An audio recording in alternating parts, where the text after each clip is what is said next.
Anomono, miko imeko dimba mau kunsa si, wa zodo gweza mi tome owea.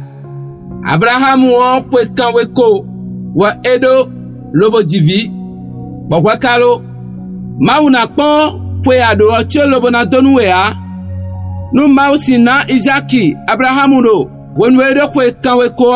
madan we senza dino, na blenu kwilo mon, no kwe edo ade dion, me, nu ji utwe jawe, amate ko lemo da ya, undo nu ji utwe si ganho. O kwe nondo mau si ronlante ya, kwa badora santa, de game, mi memba na kode ba mau na sedegbe tue,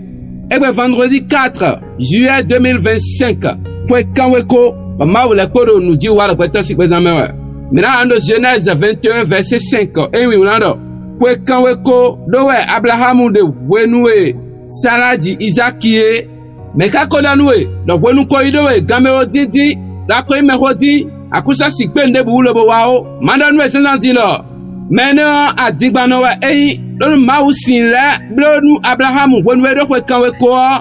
do besi samende mau rena le blonu vidomo, adona tunwe bade de mau gon, do wajijano sinu kundido eno hokoa, nwe ajro,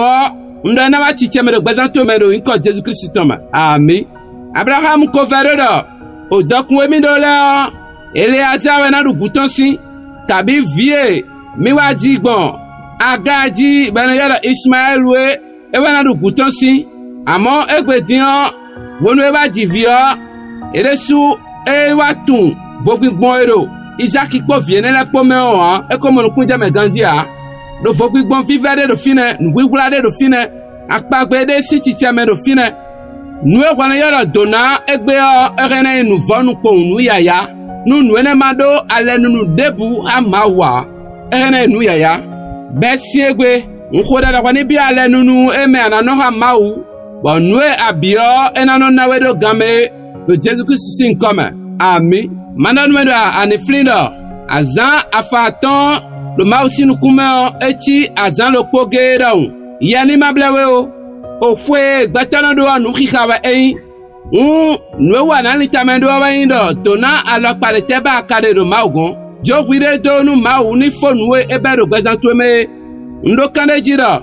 Isaac weton ekuna ni cholobo na wao do ewa nu viva alenu nu sinu nina lo ba na chero gbezanto eji do Jésus Christ sin koma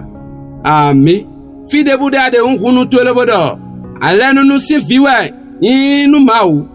o vie na dira ina peke toro hotogboji lobna dudo eji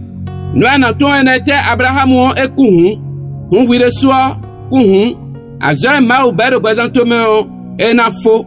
Isaac to kodaliji lobo jawe do gbesi sama lobo ran yi commenter bona Isaac no adinu do akpagbe elo pododa ipo elo echero gbazami to me o eme bo maha me ayiwana le do kwe masan tagbanu o masa konko tuwe bo bia le pome o ma o pe nu bi udo kan bi me o ganto holobo ena fliwe do Jésus sin comme ifa akuno toni fwedowe do zande me anade kunu do ma unyon do efliemi lobo wetola na wa lobo na jaya hawe do Jésus sin comme ami ami